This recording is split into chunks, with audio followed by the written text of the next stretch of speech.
Welcome, welcome, welcome. It's our live event today. We are going to be making a very colorful quilt, and you may just be inspired to make a version of your own. I'm Colleen Tauke. I'm your instructor during these live events, and the pattern is called Colorful Coins, and we will have that pattern available for you in the chat portion here. You'll probably see a QR code pop up here in just a second, just like I said. Thanks, Max. You can then get that link to the pattern so you can download if you haven't already. Just take some notes and enjoy our time together. Pop in and tell us where you're watching from. We love to have our quilters across the nation join in and say hello. And we love those international quilters who join us also from all over the world. We are a community of quilters that knows no bounds, literally no bounds. So we got Kelly saying hello from Arizona. We're glad that you're joining us. Colorful Coins is a quilt that I had kind of in the back of my mind for a very long time. But I had the set of strips, but I didn't have anything to go with it. So you know how it is. You hold on to something, I call it curating. Some people call it storing. Some might have another word for it. But you hold on to it until the perfect combination comes along. So Connie says hello from North Dakota. Joanna says hello from Brazil. We're glad that you're joining us. Let's see. Janice, that's my mom's name. Was my mom's name. Good morning from Arkansas. Alma says, asks, can I use a jelly roll? Yes, you can. In fact, the jelly roll that I have here, this is the remaining or part of the remaining jelly roll. So it is 2.5 inch friendly. So it was the jelly roll that I had sitting around, and I don't even want to know. I don't even know if I can calculate exactly how many years it sat waiting for its perfect partner. But when I saw a print in a shop recently, I said, bingo, those are all the colors in the quilt or in the jelly roll that I had actually cut myself from strips. And this is the quilt here. Because it's a throw sized quilt, it's a little hard for me to hold up here in a small home studio. But this multi print that I found just spoke, because look at this section of, these are all tonals. They don't have, there's not a lot of other colors in each of the strips. They're very tonal in nature. But when I saw this print, I said, that is the match made in heaven.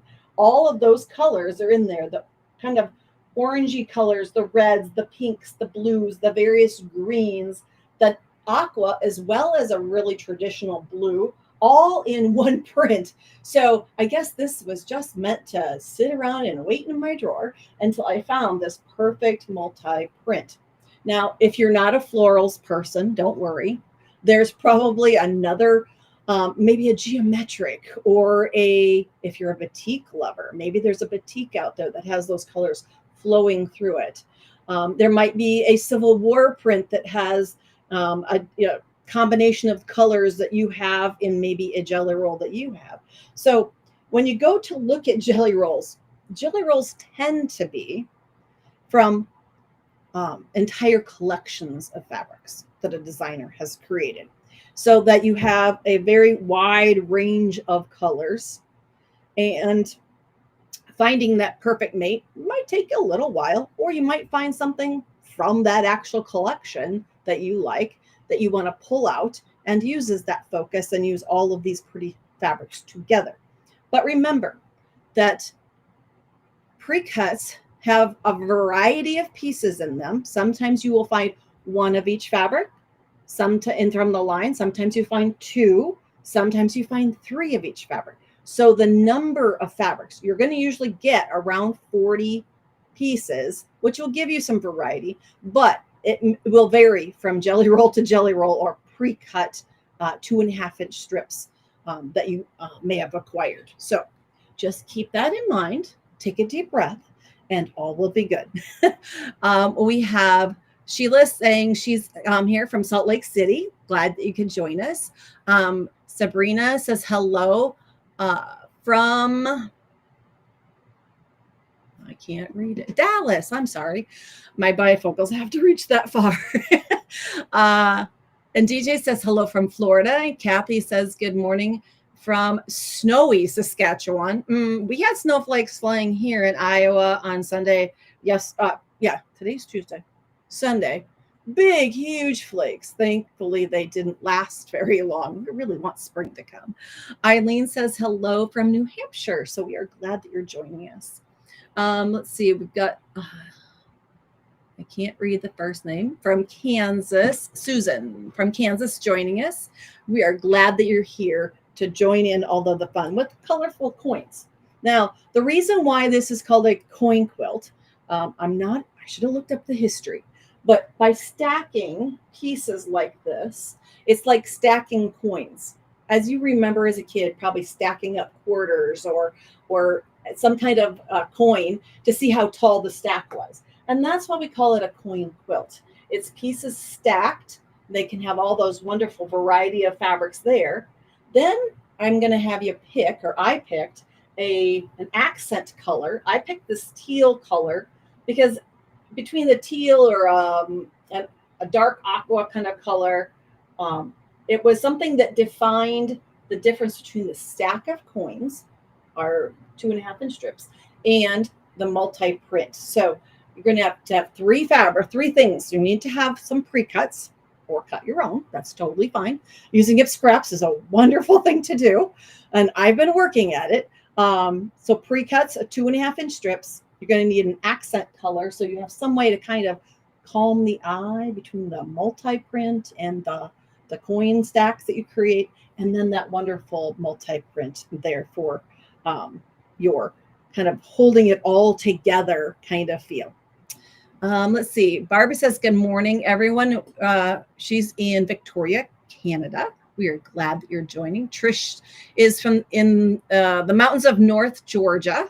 We are glad you're here. June says hello from, whoops, it just moved on me, St. John, New Brunswick, Canada. And as a new quilter, we are so glad that you're joining us. We love when people find what we do interesting and want to join us in the journey. So thanks for joining in. Marilyn says, good morning from snowy Mount Shasta, California. I know this snow is going to last for a while yet, people. We're all just praying for spring. My daffodils are poking through the snow on Sunday. So Lisa says, good morning from Wisconsin. Okay. Now, once you have collected your 2.5 or cut your own 2.5-inch strips, you have your kind of coordinate that you want to calm the eye a little bit. And then you have, this happens to be what I have left. I was trying to find a piece of this to show you, and I was down to the scraps, literally, of my multi-print. So it's a good way to use it up. The pattern doesn't give you a lot of extra because we're trying to use our fabric, right? Okay. Jack says, good morning from the mountains of Pennsylvania. And Lisa was already popped in. Oh, I've got some over here. Laura from Wisconsin, Sue from Kentucky, Kathy from Colorado. We have got, and Judy from Georgia. We have got the United States and a lot of Canada, and Arlene from Nova Scotia. We are glad that you're joining in. Okay, now when it comes to those pre-cut pieces, you're going to take your pre-cuts and you're going to cut off 2.5 by 6.5-inch bricks. Now, there's more than one way to approach it, yes, but I wanted to scramble up my colors kind of randomly. If you decide you want to make strip sets, you're going to have some leftover strip sets. So that's why I went through and just cut the brick, this rectangle off of mine, so that I could use the rest of the strips for something else. Whenever we make a strip set, by that we mean if you're new to quilting, if we take 3 long strips, now pretend they're long because I don't have a lot of space here, and we join those strips together to make a strip set, they are then committed to be next to each other always in the quilt. And some people like that repetition. Others of us like random, or are trying to do random, because sometimes it's very hard to be random. But it's up to you. If you want to do strip sets and cut pieces off, go ahead and do it that way. I wrote the pattern kind of the way I created mine. So I cut all of my bricks, and then I was using, I should say, a design wall, because that's what most quilters would use. I was using the living room floor. Okay, I'll totally be honest with you. I was laying this out on the floor, trying to arrange my pieces in kind of a scrambled order so that all of the golds wouldn't be across from each other, or all the reds wouldn't end up in a row across as it jumped between stacks. I wanted them a little varied. Okay, so arrange your pieces, and it takes 25 within each of the columns. And you do have a diagram that shows that you're going to have a stack of pieces. Now, the other thing that I have you cut at the beginning is the multi-print. Now, if you're a brand new quilter, kind of stick your fingers in your ears just a minute, because for those beginners, just follow the pattern, because it's easiest and most logical for you. But if you are a seasoned quilter and you would like to cut your strips lengthwise, which means following the selvage to make them long and you don't have to join as many pieces, because you're watching the video, I'm going to give you that option because you have enough yardage to do it that way. Okay? You have yardage to go either direction, but don't waste anything as you go. The reason why I wrote the pattern in the end as crosswise pieces, then linking them together, is because yardage today varies in width so much. If you don't have at least 42 inches, you're going to be short. And I didn't want to say, well, cut lengthwise strips of the multi, and your fabric happens to be narrower than that. You will have enough fabric if you cut crosswise pieces and then join them together to create those long multi-print pieces throughout the quilt. So in order to safeguard that you would have enough yardage to do everything, I had them cut crosswise. If you are a seasoned quilter and you want to cut lengthwise pieces, you may do so, but be very cautious about how wide your fabric is before you start cutting, because you need to cut all of those long pieces and your binding from that fabric. Okay, so that's why I'm warning you to make sure that you have enough fabric. Don't make a miscut and you'll have about this much left in width. So that's why it was a little close, and I thought I'll make it safe for everyone, do crosswise cuts. So I hope that makes sense to you all. Let's see. Judith says good morning from no snow, Snowflake, Arizona. Okay, we are glad you're joining us. And Cookie says, I'm in Lovettville, Virginia, windy and chilly here. So we're glad they're joining. It's not chilly in the studio. That's what's important. Pat says, won't it stretch more? When you're talking about crosswise versus lengthwise cuts for borders or the multi-print, yes, there is a bit more stretch in the crosswise. Lengthwise has less stretch, but we're always cautious when we're joining long strips together against another. So always take caution. Use pins if necessary. I'm not good at pinning, but have patience. The stretch would be minimal if you're cautious of what you're doing. So always be aware that there is a small difference between lengthwise grain and crosswise grain. And yes, there is just a little bit of stretch in there. Just have to be careful. Peggy says, good morning from Ankeny. Hey, that's just up the road from me. Loretta says, good morning from Miami, Oklahoma. I didn't know there was a Miami in Oklahoma. We are glad that you're watching. Okay, now, when it comes to joining those 2.5 inch strips, we're going to get into the fun of putting this together. One thing that I remember as I started quilting and was joining pieces together, I thought, why are they so worried about things shifting if I'm just joining together a stack of like pieces. And very quickly, I figured out that they were right, and I didn't know what I was thinking or didn't know what I was doing. Now, if I were to stack up these pieces, and I'm going to take them to the sewing machine, and I start at the same side every time. I will admit I'm a left to right sewer because that's the way I read. Some people will mix it up and don't think about it, but you may find this happening. If every time you go to join, you go left to right, left to right, left to right, when you get done, you're going to get something that starts to tilt a little bit like the Leaning Tower of Pisa. It has to do with the feed dogs, the presser foot, and how it feeds through the machine. Okay. You are going to get just a little bit of a tilt in your stack. And we need that stack to be nice and straight. So in order to combat that as a problem, we're going to go from left to right, right to left, and we're going to work our way back, alternating directions. And it can be confusing at first to try to remember which direction to go, but we can use our pins. I said I'm not a great pinner, right? But this tip does work. Okay, so we're going to join the first two pieces together. And yes, I would lay things back out every time so that I would remember which direction I'm going. And it has helped me along the way. And I like to teach things that that I've done wrong in the past. I've had this happen, and you do not want it to happen to you. Where I was working on a lot of strips, it got so wonky. I had to cut so much fabric off to get a straight strip set in this quilt.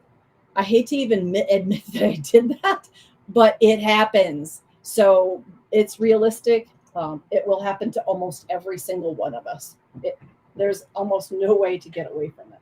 So just to give you that heads up, I know it because I've done it, and I don't want it to happen to you, okay? Okay, so I've got my pin, and the point of the pin is telling me the direction I need to go down this strip. So by placing that pin, I can use it as my roadmap for which direction to put that first strip on. It also keeps the layers from shifting, because a little bit of shift by that presser foot and the feed dogs is what we're trying to combat. Okay, now I'm going to take it out, lay it down, and I'm going to finger press it first. When you're working on things like this, it's always best to make sure your iron is hot and you are ready to go in and do that press as you go. If you try to wait and put a lot of pieces together, it gets a little bit harder to get everything to lay flat, and it also is harder to get the iron in there without putting extra folds in. And we're not trying to put folds in except to open the seam. So now I've moved that pin to the very top. This is what I do whenever I'm working on something that I kind of want to logically remember what is the top left corner. So I'll put a pin at the top left corner, just like I read top left is where I start, but it reminds me it's the top piece. Then I'm going to move over to the iron. You're going to press all the seam allowances one direction.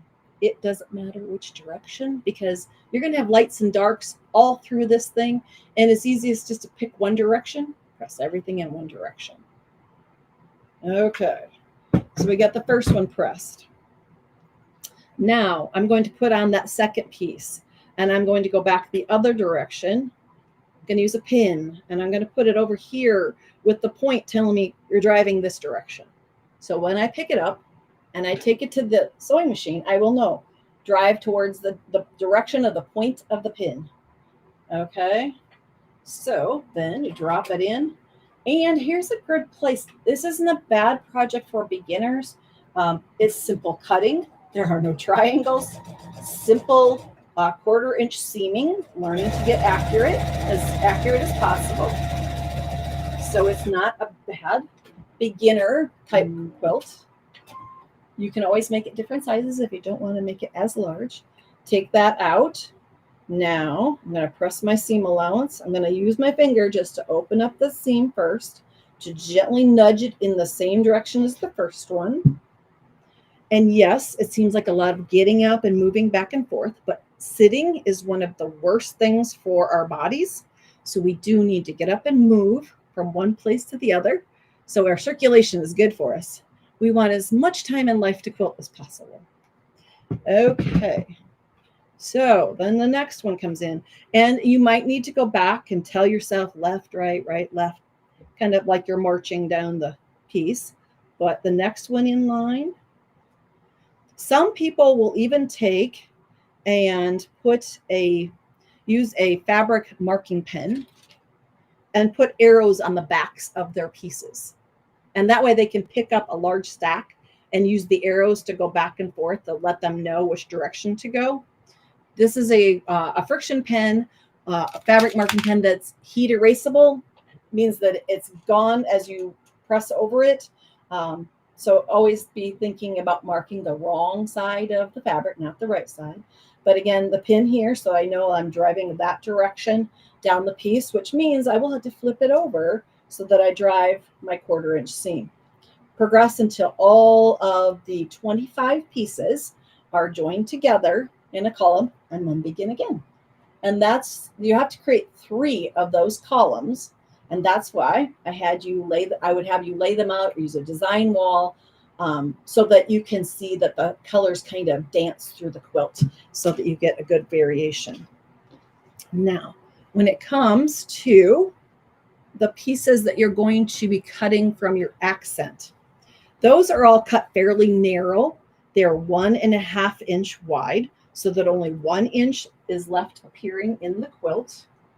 And that kind of, like I said, it's a visual break between the column of coins and your multi-print, and the directions in your pattern will tell you how to put those on. So you're going to put one on each side of each of the columns. That helps keep those in line. Now, if your column happens to be a little longer, double check before you cut the length of your coin column, because I have it mathematically correct, but we all know that our piecing is unique to us. Some people's columns might be a little shorter, some might be a little longer.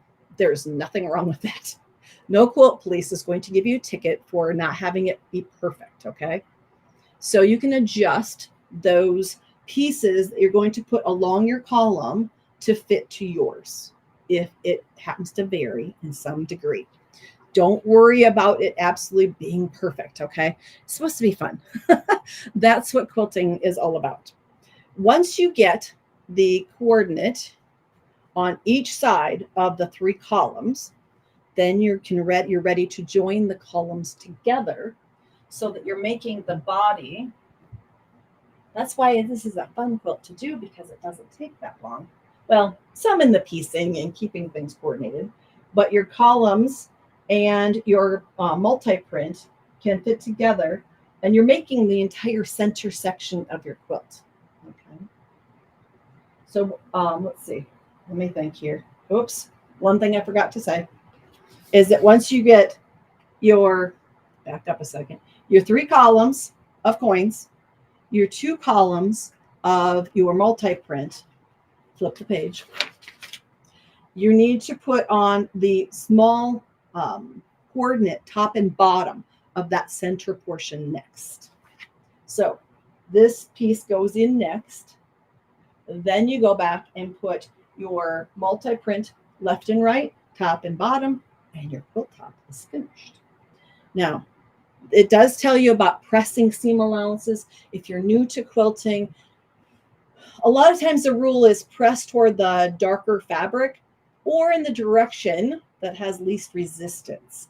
Least resistance in this case, when you're putting the coordinate next to the coin piece, you have a lot of seam intersections that come up to this strip. So that means this little strip is going to want to press away from that instead of back on itself. So you're pressing away from the toward the seam allowance toward the coordinate here, and in the center between the multi-print and the coordinate, it can go either direction. But always press the direction kind of the fabric tells you it wants to go. I know some people want patterns that will tell them press everything, every little detail, but sometimes our fabric is kind of the boss of the situation and will tell us which direction to press. So I usually will let the fabric do the talking in that case. Once you get your border pieces or your outer floral pieces on, then it's time to think about what's the backing and how am I going to quilt it? And those are always good questions. We can piece very easily. Learning to piece is something that most of us really enjoy. But how to quilt the quilt is always kind of something that stumps us. So I'm going to move my water out of the way here. This is quilted with kind of a leafy pattern. Now, I know it's really hard to see this on the front. I'm going to flip it over in the back and it'll be very evident what I did. I'm using a teal colored thread because the teal will just melt into the multi-print. Yes, it shows up some on the lighter, but it's a very fine thread and kind of sinks into the quilt and it just gives texture. There's a lot going on in a quilt like this. So a simple all over edge to edge, which is my favorite way to quilt, is something that I think is a good match for a quilt like this. Plus, it's very organic. It's leafy, florally look, so leaves are just very natural. Now, you may pick cottons, flannels, plushy kinds of fabrics for the back of your quilt. In this case, as I hold this up, I believe you can see that I used a plush fabric on the back. And I think it's kind of evident, hopefully, that you can see the leafy pattern that I created as I did the overall quilting on this. This is something that one of those couch throws that you can curl up in, keep warm while you're watching TV or reading a good book or just having your morning coffee. So I did a fairly large scale leafy pattern on the back so that it kind of mimics the feel of the floral on the front of the quilt. And an edge to edge is totally fine. Now I could see someone decide, oh, I want to do the columns one way. I want to do some kind of special things in the coin portion. You know what? There's no right or wrong answer to how you quilt your quilt. Or if you decide to tie your quilt. There are a lot of ways of finishing a quilt. If you're tying, though, always remember to look at the package, the batting stipulations on how close either it's supposed to be stitched or tied so that you make sure that you secure the layers and you don't get shifting or bunching of your batting in your quilt. The manufacturer of the batting knows what kind of tug and pull that batting can endure. So take it as the gospel truth when they tell you how closely to tie or quilt a quilt. Deb says hello from Nebraska. I was trying to see if there's anybody else that I haven't popped in to say.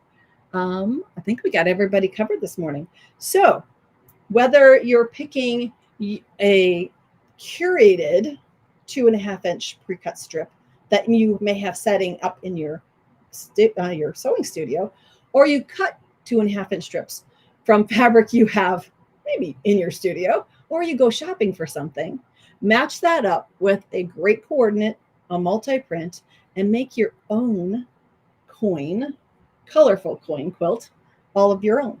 Now, another thing I want to pop in really quick and remind everybody is that our mystery quilt is starting soon for 2025. The 2024 mystery quilt went over wonderfully. We had so many people share pictures of their completed quilts. I believe that I counted over 350 quilt pictures that were shared with us in our community. And that is fabulous that as everyone is finishing up, excited about their 2024 mystery, that they are then saying, well, when's the next one coming along? So the fabric chat for that quilt challenge is coming up, I believe the 15th of April, I believe.